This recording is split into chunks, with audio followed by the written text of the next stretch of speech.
Hi hello நான் குகு பேசுகிறேன். நான் இன்றைக்கி பேச போகிறது பிக் பாஸ் டே 4 பற்றி தான். இன்றைக்கி ஆரி, கேப்ரிலா, சம்யுக்தா, ரியோ அவங்க டாஸ்க் பற்றி பேசினாங்க. அதில் ஆரி, ரியோ அவங்கெல்லாம் வாழ்க்கையில் ரொம்ப கஷ்டப்பட்டு வந்திருக்காங்கன்னு தெரியுது. அப்புறம் சம்யுக்தாயும் அவங்க பற்றி பேசும்போது கொஞ்சம் கஷ்டமாக தான் இருக்குது. அண்ட் கேப்ரிலா பற்றி சொல்லணுன்னா அவங்க கொஞ்சம் நடித்து சொன்ன மாதிரி தெரியுது.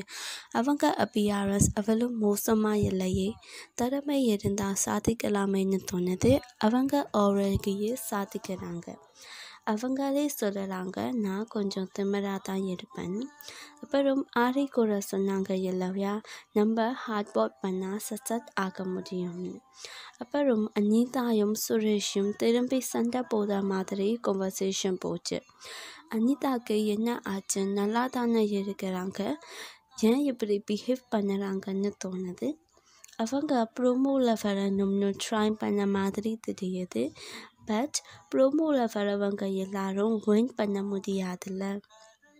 அப்புறம் லாஸ்ட் மினிட்ல சுரேஷும் மற்றவங்களும் திரும்பி கன்வர்சேஷன் போச்சுல்ல, க்ளீனாக இல்லையே. சுரேஷ் சொல்ல போகிறானோன்னு நான் நினச்சேன், அப்படியே சொல்லிட்டாங்க.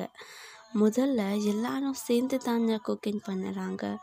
அப்புறம் வேலை முடியாமல் எல்லாரும் விளையாட போயிட்டாங்கன்னு நினைக்கிறேன்.